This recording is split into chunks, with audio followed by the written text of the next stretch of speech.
Hello my chess friends, this is Oleksiyenko here, grandmaster, PhD, FIDE trainer, etc. buzzing you today. I immediately jump to the point. First of all, I ask you to click the link below the video to check out my course on tactics. Secondly, I would ask you to subscribe and like and comment this video. And also please let me know if you want me to do some other videos except watching me think tactically. All right, let's do this. Tactics. We count the pieces. We are one piece down, so we have to recapture the knight, right? We can take with the pawn, and the queen seems to be almost trapped. So if it goes to h4, we can keep attacking it with g3. And where would it go? If it goes to h3, I don't see how I can trap it immediately.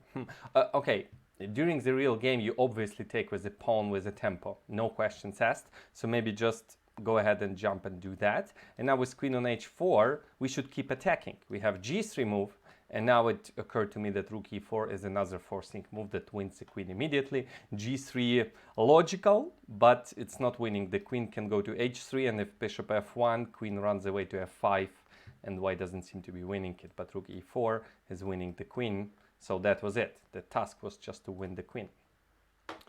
Oh wow, so many pieces. Hold on a second. First, always count the pieces in any tactical puzzle. It's also a good idea to keep the record of the pieces during the game, but usually we do it subconsciously. So here we are what? 2 pieces down for 3 pawns. These 3 pawns, right? And this, oh my goodness. Okay, my bad. I clicked the wrong button. I'm gonna start over. We are 2 pieces down, but white's king is in the center. And we can win the queen with rook to g4 because there's alignment of pieces. And what else do we have? Do we have forcing checks? We also can take that bishop, we can take this bishop, but I would rather take the queen. We don't have good checks at all. The king can run away like this. So it seems to me that that rook g4 winning the queen would be the best. It's not obvious to me that it's completely winning. Rook g4, bishop f6. Let's say takes, rook takes. I don't see an immediate win here. What else can we do? I don't see anything else. Rook g4, bishop f6, maybe queen f5. No, there's a bishop on c2. Ah, the rook f1 is hanging. Yeah, okay. I also forgot to mention that, how do I take it all out? Okay, queen f7, mate is coming. So just rook g4. And that was it. Sorry, that was a misclick with f6. Let's keep going. Knight f6 check. Oh my god, what's going on? We are 1 piece up, according to my math, but we are checked. So if we don't take it, we lose our rook on e8, and moving the king is not very promising. So I would take, the queen is hanging, white has to take, we recapture, and that's pretty much it. So I'm not sure what this mess is about. We keep an extra piece. One more. Okay, we're full rook down for 4 pawns, but still, rook is a rook. What captures do we have? Just one, and it comes with a check. It's terrible. So we have to create a threat to that king. And it seems to me that queen g3 or queen h2. Queen h2 not so good because f3 pawn would be hanging with a check. So it's queen g3, rook f8. And now, hold on a second. I have to take because f3 is hanging. So I take. And I run away from checks with my king. I'm guessing rook a8 check. I go to g7, rook a7 check. I can hide on f6 and no more checks. But since after rook a8, not the only way to win, so the puzzle was stopped here. One more. Okay, this is, come on. This is just mate in 2, not much to discuss. Checks first. You always start with checks. Okay, this is a typical pattern. Check it out. Knight on d4 is semi-protected. 1 attacker, 1 defender. That is one sign, right? Another one is king is exposed to checks on this diagonal, and there's a knight fork possible on e2. It's not good at the moment, but we can take the knight with a check, which is important in many cases. Now check and check. We are full piece down, piece up, and 2 pawns. White should just resign. All right. What do we have here? Same number of pieces? Oh, come on. This is embarrassing. The king is exposed to checks and knight is undefended. That's all you gotta know about this one. Check and takes. Okay. What about this one? We are the same number, literally the same number of material, pawns, pieces, everything. Our knight is gone on g3, it's pinned, and it's gonna, the capture is coming. So we have to consider checks and winning material. Yeah, we just, and there is alignment of heavy pieces on this diagonal. These two pieces are on one diagonal, and with bishop to e7, we can win the queen. Just briefly checking out, do I have anything better? I have some rook d1 check, but then the king would hide, and I don't like it. It's just queen is the queen, just take the queen. All right, few more. Same number of pieces. There's a pin right here, alignment of pieces. And I do have the move d5. That seems to be just a simple fork. I think that's all you need to know about this one. Bishop takes, takes, and rook takes using the pin.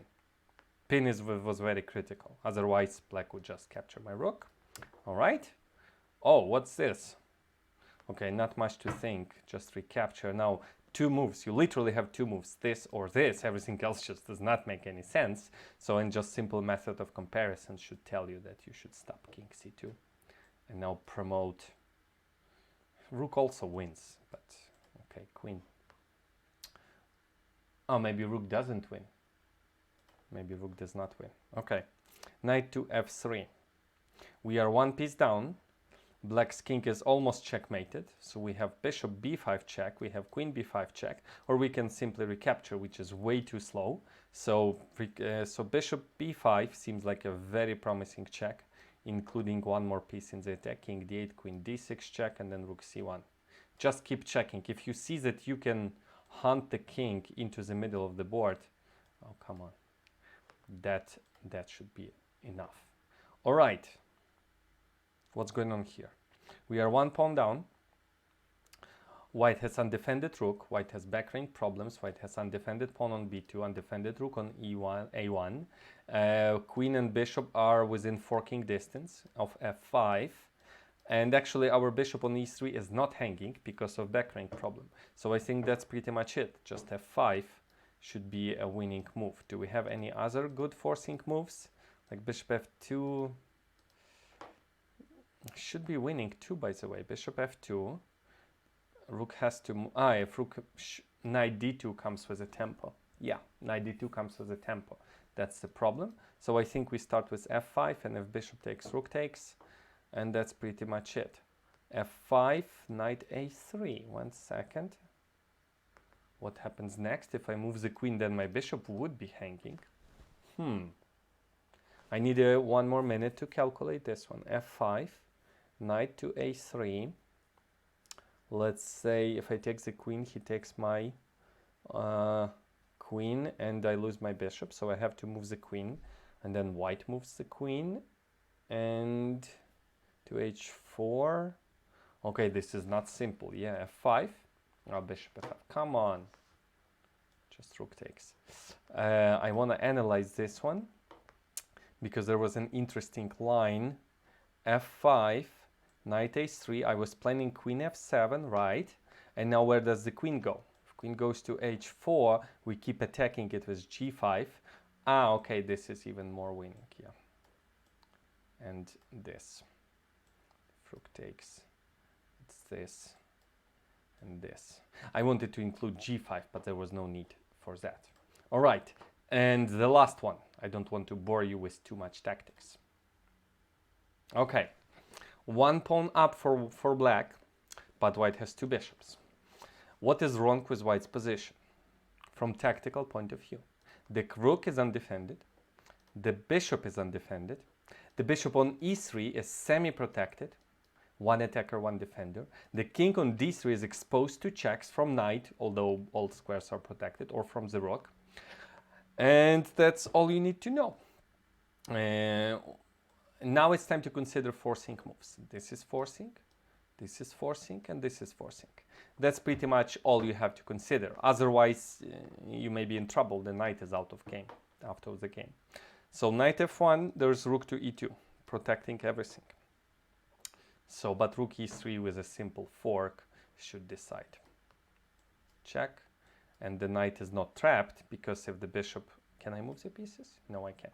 If the bishop moves, well, first of all, it would take ages to win the knight, but secondly, we can save the knight. We can just go h5. So let's say I'm going to click on the analysis board. And in the final position, let's say assume white had like extra pawn on b2 or add more pawns on the queen side. We can still save the knight. We can save the knight. We go h5. White has to g5, then the knight is saved, right? So white has to take. Now we go f5, and we just lose a pawn or two, which is much more important than the knight. All right, that was it. Thanks for watching. Make sure to leave a comment, subscribe, click on the bell button, and take care. Bye-bye.